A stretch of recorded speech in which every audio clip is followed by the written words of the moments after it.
Om Swastiastu. Perkenalkan, nama saya Niwayan Dewi Trisna Yuliantari. Di sini saya akan menjelaskan tentang perbedaan pelayanan kebidanan dilihat dari peraturan tentang pelayanan kebidanan. Jika dilihat dari pelayanan kebidanan dahulu dengan pelayanan kebidanan yang sekarang, perbedaannya sudah sangatlah jauh. Seiring dengan berjalannya kemajuan teknologi dan ilmu, dahulu melahirkan masih ditolong oleh orang penting yang membantu persalinan dan membuat angka kematian semakin meningkat. Pelayanan kebidanan adalah seluruh tugas yang menjadi tanggung jawab praktek profesi kebidanan dan sistem pelayanan kesehatan yang bertujuan untuk meningkatkan kesehatan kaum perempuan, khususnya pada ibu dan anak. Pelayanan kebidanan yang tepat akan meningkatkan keamanan dan kesejahteraan ibu dan anak. Membaca sejarah praktik pelayanan kebidanan dari tahun ke tahun membuat kita semakin tahu perkembangannya. Dari tahun ke tahun, proses persalinan dan pertolongannya banyak yang terjadi dalam proses persalinannya, baik ada yang bagus maupun ada yang tidak bagus. Ini ketakutan terhadap kematian pada saat melahirkan sudah sangatlah sedikit. Sebagian ibu-ibu di zaman sekarang dapat melewati persalinan dengan keadaan yang sehat, begitu pula dengan bayinya. Walaupun angka kematian ibu dan bayinya di Indonesia masih tinggi, namun secara global jumlahnya sudah sangat berkurang dibandingkan tahun dulu.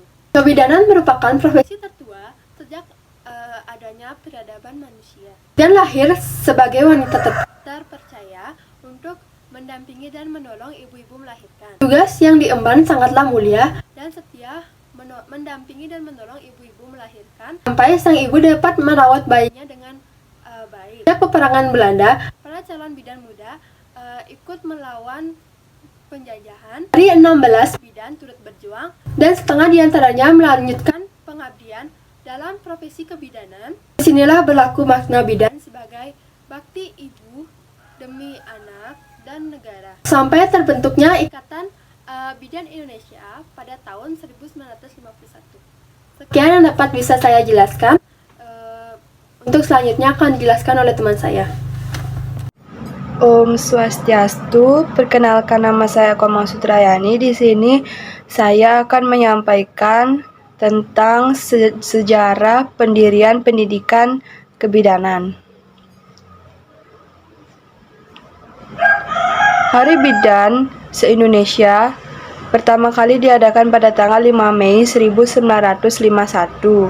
dan sampai saat ini telah dirayakan oleh lebih dari 100 negara anggota International Confederation of Midwives atau ICM. Peringatan Hari Bidan se-Indonesia tersebut diadakan untuk menghormati jasa para bidan yang pada tahun 1987 mengadakan International Confederation of Midwives Conference di Belanda. Adapun ide untuk membentuk organisasi bidan internasional dimulai di Belgia pada tahun 1919. Ketika itu banyak asosiasi kebidanan nasional di berbagai negara yang kemudian membentuk Uni Bidan yang mengadakan Kongres Internasional pertama pada tahun 1922. Pada waktu itu hanya diwakili oleh negara-negara di Eropa saja. Pertemuan selanjutnya diadakan berturut-turut pada tahun 1932, 1934, 1936, dan 1938. Meskipun selama perang banyak catatan organisasi yang hilang, namun laporan tentang diadakan kongres-kongres tersebut masih dapat diselamatkan. Saat kongres-kongres tersebut, para pemrakarsa menawarkan gagasan yang menarik dalam masalah yang dihadapi oleh para bidan. Dalam konteks tahun 1930-an, diantaranya adalah meningkatkan pengangguran massal, kemiskinan bidan Indonesia atau IBI. Konferensi bidan pertama tersebut telah berhasil meletakkan landasan yang kuat serta arah yang benar bagi perjuangan bidan selanjutnya, yaitu mendirikan sebuah organisasi profesi bidan atau IBI yang berbentuk kesatuan. bersifat nasional berasaskan Pancasila dan Undang-Undang Dasar 1945. Saya akan menguraikan tentang kondisi pendidikan kebidanan saat ini. Asosiasi Pendidikan Kebidanan Indonesia atau AIPKID terus berbenah menyempurnakan kurikulum pendidikan profesi bidan di Indonesia. Besar harapan agar terlahir lebih banyak lagi bidan yang mumpuni dan siap menjawab tantangan global. Pada saat ini jumlah bidan di Indonesia sebanyak 450.000 tersebar di seluruh tatanan pelayanan baik perkotaan sampai ke daerah. Sebagai profesi yang bersifat otonom, Jurmiani merasa perlu memperjuangkan transformasi kurikulum pendidikan kebidanan. Di Indonesia, program studi pendidikan kebidanan Fakultas Kedokteran UNAIR sebagai pioner pendidikan sarjana dan profesi bidan, salah satu upaya yang sudah dilakukan dengan terus melakukan kerjasama dengan UON di bidang pendidikan dan penelitian.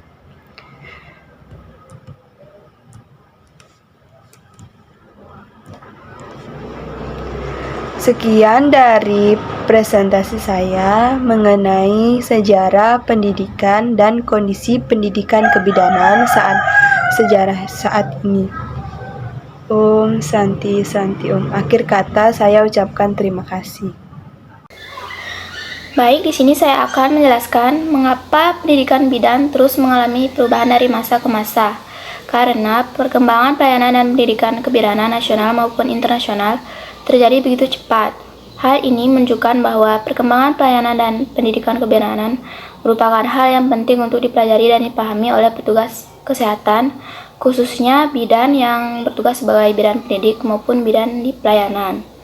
Salah satu faktor yang menyebabkan terus berkembangnya pelayanan dan pendidikan kebidanan adalah masih tingginya mortalitas dan morbiditas pada wanita hamil dan bersalin, khususnya di negara berkembang dan di negara miskin, yaitu sekitar 25-50%. Baik, akan dilanjutkan oleh teman saya. Baik, sekarang saya akan menjelaskan tentang sejarah berdirinya IBI atau Ikatan Bidan Indonesia. Ikatan Bidan Indonesia merupakan organisasi profesi bidan di Indonesia. Wadah para bidan dalam mencapai tujuan melalui kebijakan peningkatan profesional anggota guna menjamin masyarakat mendapatkan pelayanan yang berkualitas. Pada tanggal 24 Juni 1951, dalam konferensi bidan pertama tersebut telah berhasil mendirikan sebuah organisasi profesi bidan bernama Ikatan Bidan Indonesia. Pada konferensi bidan tersebut juga telah merumuskan tujuan IBI, yaitu yang pertama menggalang persatuan dan persaudaraan antar sesama bidan serta kaum wanita pada umumnya dalam rangka memperkokoh persatuan bangsa. Yang kedua, membina pengetahuan dan keterampilan anggota dalam profesi kebidanan, khususnya dalam pelayanan kesehatan ibu dan anak atau KIA serta kesejahteraan keluarga. Yang ketiga, membantu pemerintah membangun nasional terutama dalam meningkatkan derajat kesehatan masyarakat. Yang terakhir adalah meningkatkan martabat dan kedudukan bidan dalam masyarakat. Gerak dan langkah Ikatan Bidan Indonesia di semua tingkatan dapat dikatakan semakin maju dan berkembang dengan baik. Sampai dengan tahun 1998, IBI telah memiliki 27 pengurus daerah, 318 cabang IBI di tingkat kabupaten kota, dan 1.243 ranting IBI di tingkat kecamatan, dengan jumlah anggota sebanyak 66.547 orang.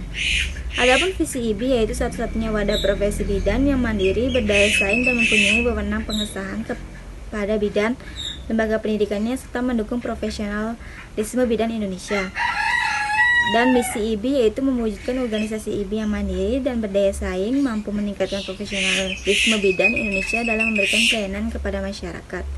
Sekian dari saya dan selanjutnya akan dilanjutkan oleh teman saya. Terima kasih. Pada tahun 1951, IBI menjadi anggota Kongres Wanita Indonesia atau KOWANI. 3 tahun setelah konferensi, tepatnya pada 15 Oktober 1954, IBI diakui sah sebagai organisasi yang berbadan hukum dan tertera dalam lembaga negara. Pada Kongres IBI yang ke-8 yang berlangsung di Bandung pada tahun 1982, terjadi perubahan nama pengurus besar IBI diganti menjadi pengurus pusat IBI, karena IBI telah memiliki 249 cabang yang tersebar di seluruh provinsi di Indonesia. Pada tahun 1985, untuk pertama kalinya IBI melangsungkan kongres di luar Pulau Jawa, yaitu di kota Medan. Dan dalam kongres ini juga didahului dengan pertemuan ICM Regional Meeting Western Pacific.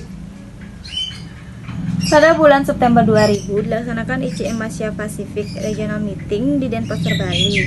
Pada tahun 1986, IBI secara organisasi mendukung pelaksanaan pelayanan keluarga berencana oleh Bidang Praktek Swasta melalui BKKBN. Praktek kebidanan atau LPK secara umum memiliki arti sebagai luas area praktik suatu profesi yang secara khusus digunakan untuk memberitahu apa yang boleh dan tidak boleh dilakukan oleh seorang bidan. Ruang lingkup praktik kebidanan menurut ICM dan IBI meliputi asuhan. Yang pertama, asuhan otonom pada remaja perempuan, anak perempuan dan wanita dewasa sebelum selama kehamilan dan selanjutnya. Yang kedua, bidan menolong persalinan atas tanggung jawab sendiri dan merawat BBL. Yang ketiga, pengawasan khusus pada Kesmas di Posyandu, tindakan pencegahan, penyuluhan dan pendidikan kesehatan kepada keluarga, ibu, dan masyarakat. Yang keempat, konsultasi dan juga rujukan. Sekian dan terima kasih.